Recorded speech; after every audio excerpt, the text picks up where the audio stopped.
if you are interested in developing web applications, just go into the company which is doing that web application. If you want to build a robot, just go to the robot. Don't compromise in the early stages of your career, because this is what unknowingly you tend to go apart from your passion.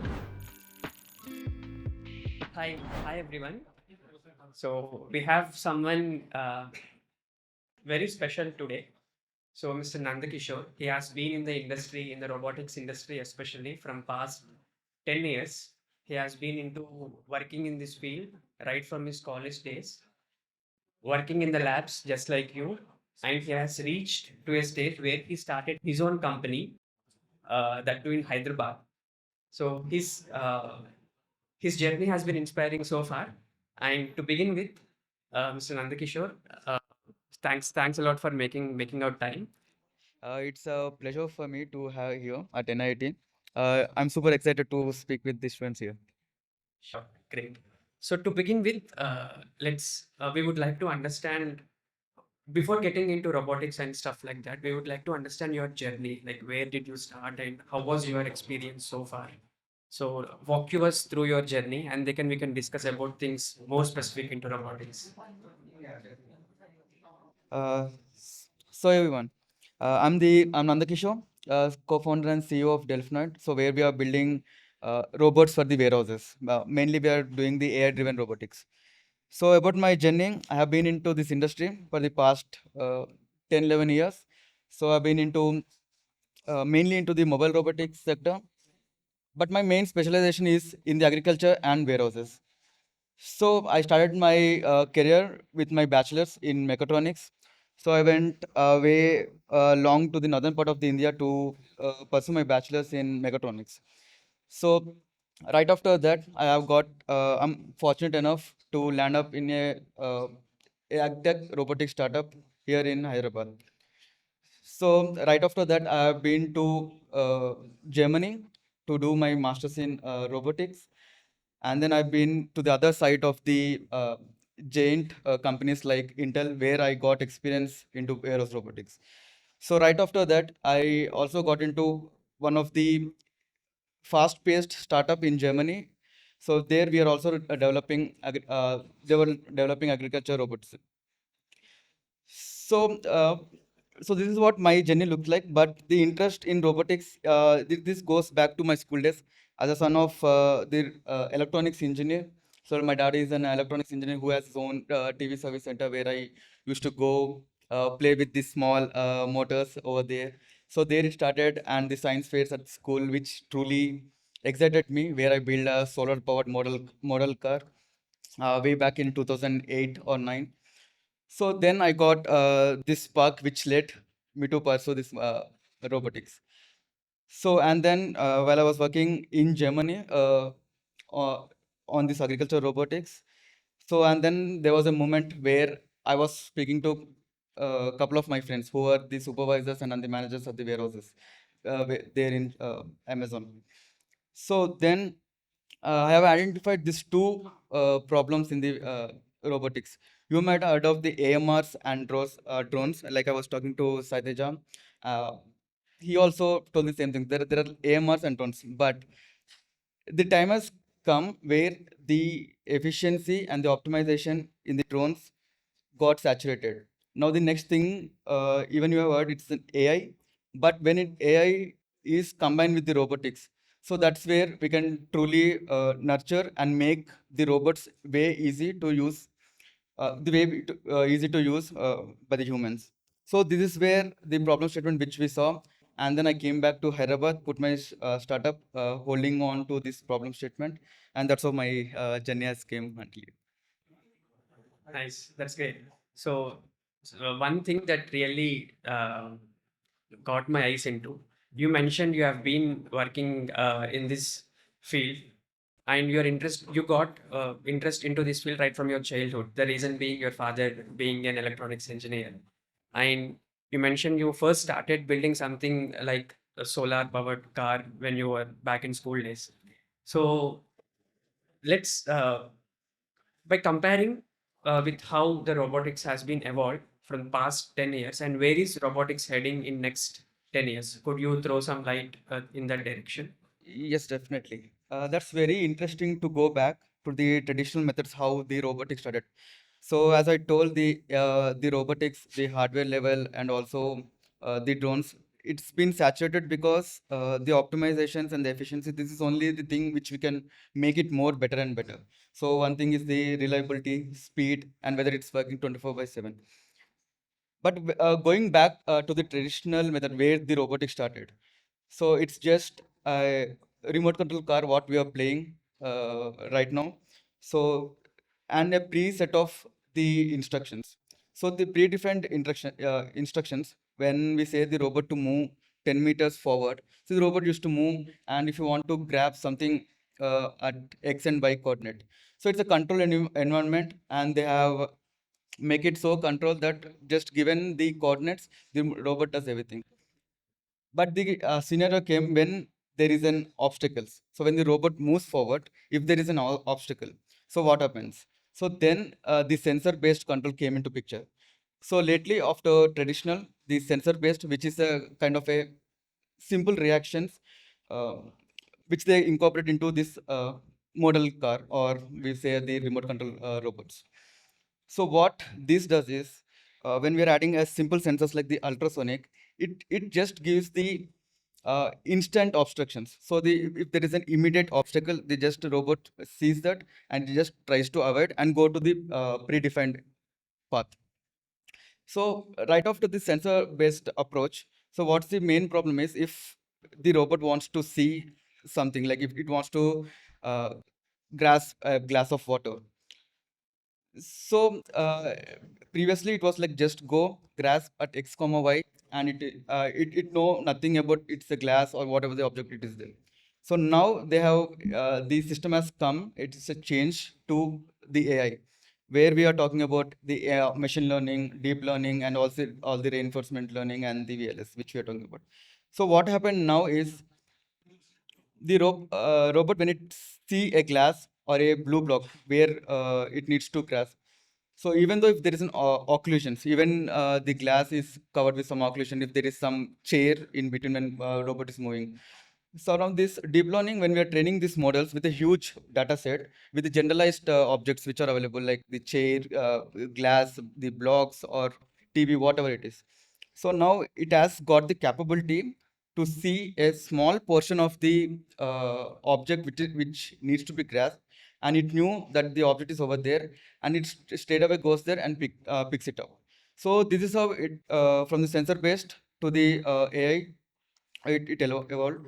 So the main problem here is, although it is AI, but to the going to the low level, when we are dealing with the hardware, what is the main problem is we have to tell the hardware every time. So what is the torque or pressure? What is required to hold that glass of water? So here where there is a problem because there are some objects which to be held tightly. There are some objects which should be held softly.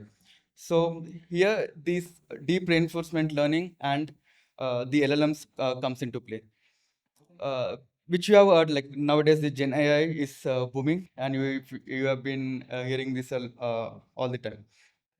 So what DRL and this LLMs or other generative AI is doing is, it we are training the robot like a child. So if there is a child, if we teach him, okay, if you go clean the room, then I'll give you some reward, like I will give you some chocolate or whatever it is. So you train him like 1 day 2 day, maybe for a long week.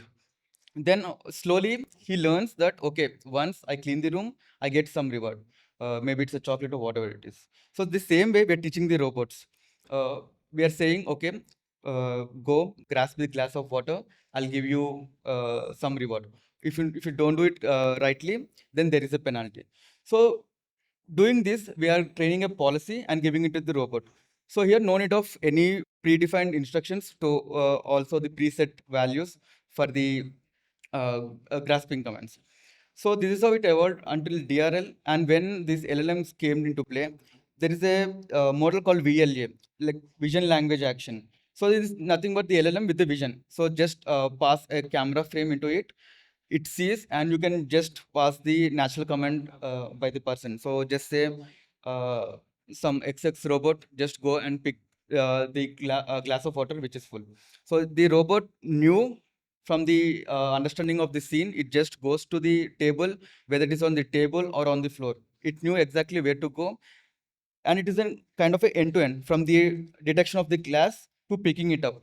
All the sequence it will break by itself, and then it is giving to this policy which we are training in the deep reinforcement learning, and then the task is done. So this is the latest technology which is being used by all the humanoids, the Tesla Optimus or the other humanoids what you are seeing right now in the market.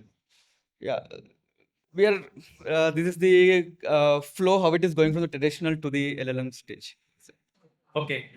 So to summarize it, initially it was majorly traditional sensor-based perception to a stage where we are using LLMs to do the same perception. Yes, exactly. So before it was like instructed, just go there.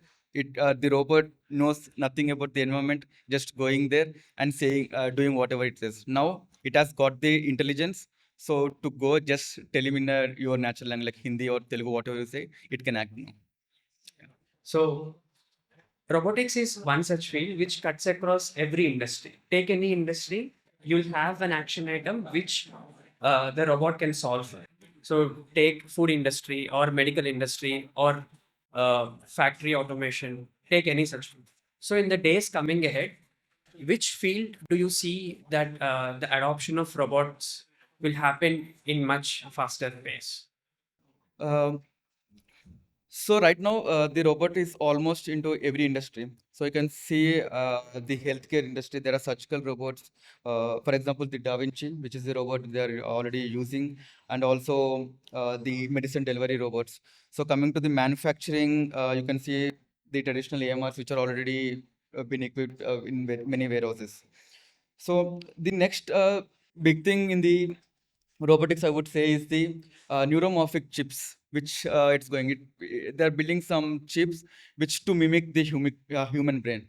So this is one of the sector where the robotics going to, or the integration of the software and the hardware, which is going to play there. And the second thing would be the modular robotics. So now the robots has got the capability to change their form. So this helps when in the uh, remote areas, so where the human can't go and work by himself. So this can go into the mines, into kind of places like the space rovers. So there we have got like unexpected obstacles. So there the robot can change its capabilities, change its form factor, and then eliminate those obstacles which are facing. So this is one of the other thing. And more industries, I would say, going back to this farming. Now it is booming, like the drones, they're using it to spray pesticides. Also, they're using the mobile robots to spray and weed and monitor. So there is more scope here in farming, health, and warehouse and automation, because although as I told earlier, the warehouse robotics are saturated, but there is still scope to make them more easy to use.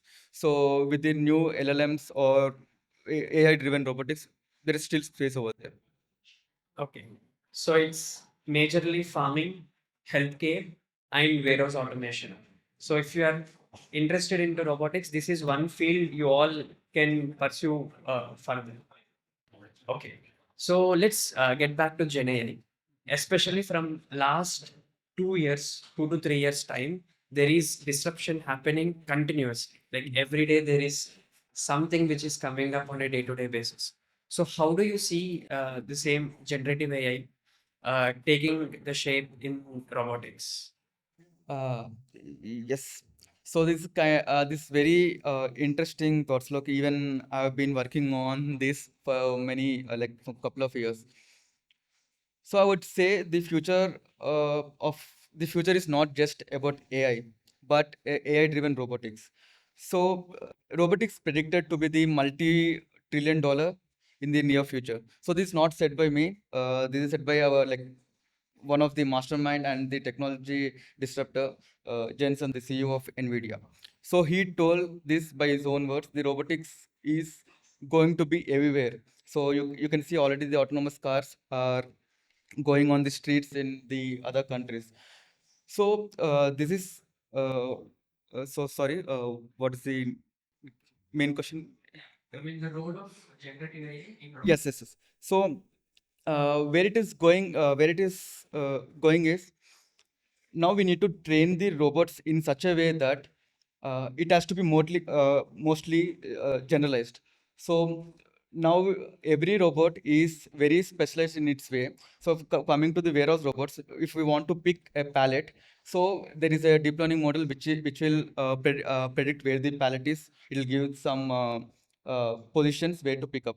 So, but when the generated AI, what it does is in the same robot, it can show the palette wherever it is, or the other kind of pallets. Like there are like many types of pallets in the warehouses, for example. So right now they are training it on single pallet. If there is another pallet, the robot is incapable of going and picking it up.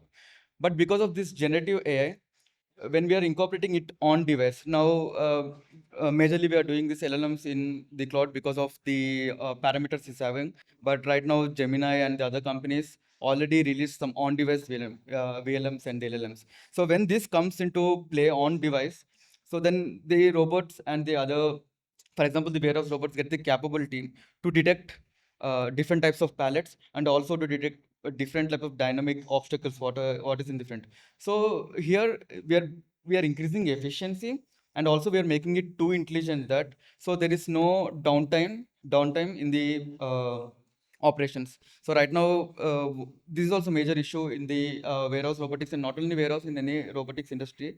If there is a downtime for the robotics, if there is some problem, if there is some small bug, so then it takes nearly like many days, and which is in turn costs too much to solve it. So because of this generator, if we are training it in these situations, then the efficiency and also the intelligence grows rapidly. That's what I would say. Okay. So with generative AI algorithms in place, we can increase the efficiency and we can ensure that there is no downtime for the robots when they are running in real time. Cool. So for a student, if he wants to pursue his career in robotics, and if he wants to start something now, which tools and technologies he should start with? How should he start his career in the to begin with?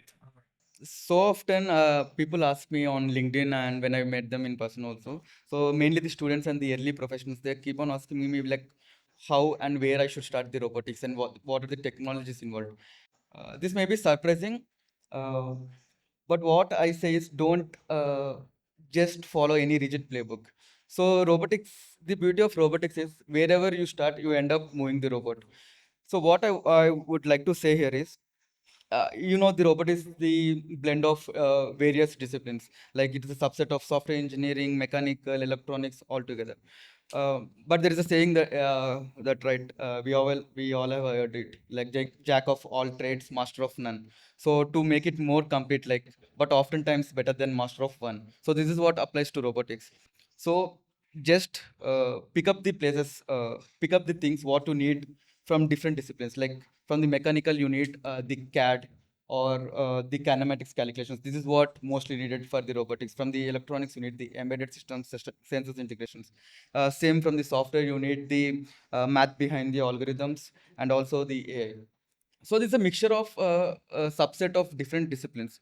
So choosing the technology, it depends on the individual and the use case of the project. If there is a uh, project with a deadline, you have to complete it in 1 month, and the technology, then you have to decide, because people start over engineering things when they get the chance to build a robot. So don't do that. Just jump into the domain which interests you. For example, if you would like software engineering, then just jump into AI, start training a model, taking the images or some camera, and what is the output, and then slowly you start naturally connecting the dots. So okay, you got the output from this deep learning model, and from the output I need the exact pose where the object is. With this pose, we will be connecting it to the other actuator, so to move the hand over there. So this is what, like, if you are into mechanical, just start with kinematic calculations. Just break the use case, like how the robot should move, what it should be done.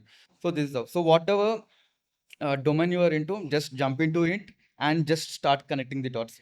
Don't. That's why I started it with, don't follow any rigid playbook. So I heard many people say, just start with Python, C++, and then go to embedded programming. So what happens here is, we are in an era where this all became very easy. So back then we used to spend nearly like 6 months to 8 months just to learn programming. But now I realize that programming is just a tool. So it has nothing, like, just like some other software like the 3D designing and all. Programming is just a tool. So don't focus too much on the programming. Just go sit on some pre-existing approaches. For example, take a code from the GitHub, uh, 3D design something, the model, whatever the form factor you like, keep it in the simulation. There are like many simulation tools like the Gazebo, which is the ROS2 based, and there is one for the ROS2 mainly they use Gazebo, and also the NVIDIA Isaac Sim, which is giving a huge fidelity. So just build the 3D model, put it in one of the simulations, go back, take the clear picture of what is the use case of your robot, whether it's an agriculture robot or the warehouse, or it is just going somewhere and picking something and placing it here. So after the use case, just create the big picture of the use case. So you're writing the specifications that a robot I need to move forward, a robot I need to pick up this. So with respect to this, choose the main components what you need. There are many hobby grade components like the Raspberry Pi, Arduino, STM, whatever suits your use case most. Just pick them and just start building the robot. Just start uh, taking the code from GitHub, learn it, make your hands dirty into the practical implementation, not just go to theoretical. So this way you start reading code, you know how to read code, how to learn writing code, how to tweak the code. Just this is kind of a starting step where you are in a unknown area and you are finding your own way. Just this is how it works in the robotics. That's Nice. So I'll put the same thing in a different perspective. So there is no single answer for this. Just pick a problem statement and then start doing it. In case if you are building a robot and if you want to design it, so get into CAD software and build your structure. Okay. And if in case if you are writing your code in one of the embedded system platforms, then pick the embedded system platform which is suitable for your use case, be it Raspberry Pi or Jetson or Arduino, and start writing code for that. If in case if your problem statement is itself identifying and understanding what your environment is, then get into AI, train your system, and then make it understand your environment. So there is no single answer. So the first thing that you need to do here is to pick the problem statement and work towards it, and you learn the tools and technologies needed along the way. Yeah. So now let's get uh, more about your experiences. So we heard that you started working towards robotics right from your college. So how did that happen? So what was your pivotal moment to take that step?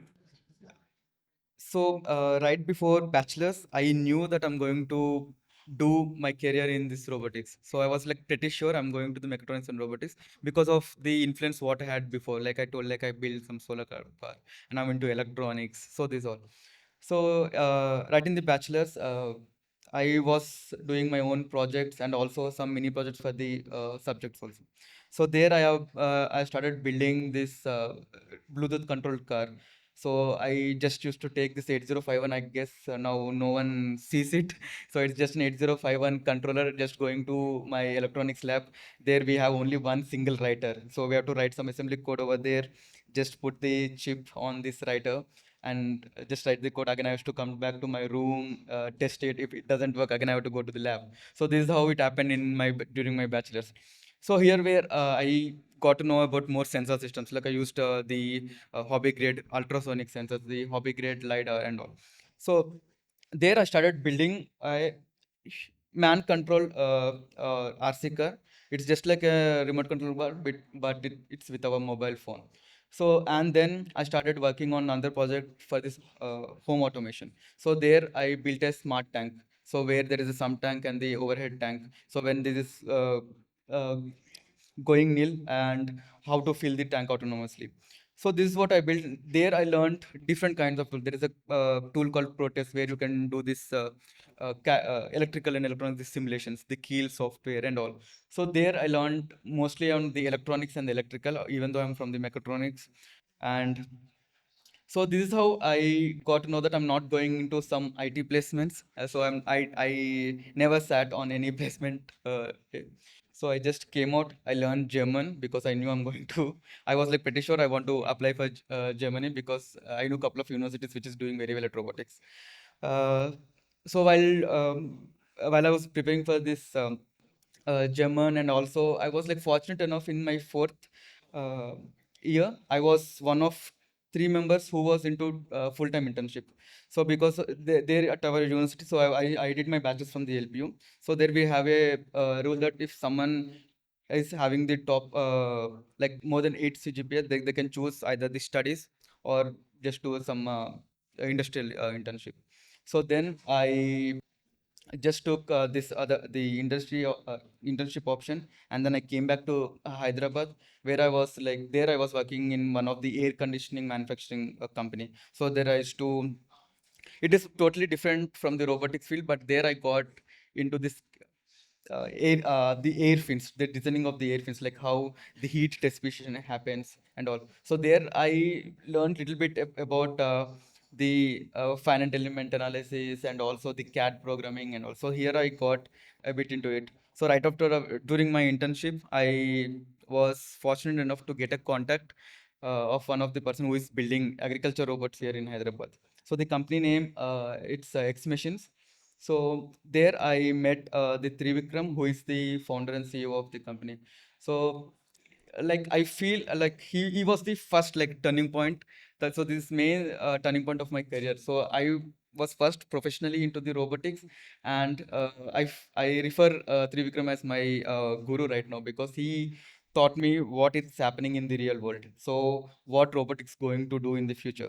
So he gave me all the things required. Like there I in this company it was like I was the only person there who is doing, and the other one is the Trivikram, and there's a mechanical engineer.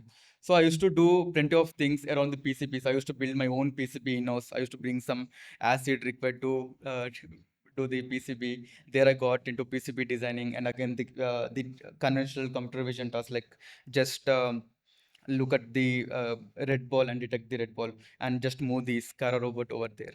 So these kind of diverse topics I dealt here at X Machines. So there, when I felt like that, my knowledge was like kind of stuck, and then again I choose to go to masters and just broaden my knowledge over there in the abroad. So I was fortunate enough to get into a university called RWTH Chakan University. So it was the uh, one of the best and also one of the most liked university by me because they already started robotics and they're doing well in their sensor systems and all. So during my masters, I was into AI and all stuff there. So again, the same thing continues AI sensor systems and all. So during my masters, I took a pause because I got a full-time contract at Intel. So there at the Intel, I worked for around like 2 years. So there, it's totally different for me because I worked for a startup and then I was totally into academic projects. But going to the big corporate, so it felt like I was like lost at some point of time. So then, like my supervisors, my product owners, they came, they helped me out. Okay, Nanda, this is how it's going to work. There is a sprint for every 2 weeks. You need to show something what you're building. So there, I got into the technologies. So this helped me a lot because in the corporate, what happens is they give you 2 weeks, they just give you some task, and then just complete it in 2 weeks. So whatever you do, it's like they doesn't care about this one. So there I got a task on this AI. Mostly I was dealing with the deep learnings. There I went to the different models like mobile net SSD, YOLO, V5, etc. So there the first task is to detect the objects in the room. Uh, and then the second task they gave me is to follow me task, like where the robot has to first capture the person, and it should follow the captured person all over the way.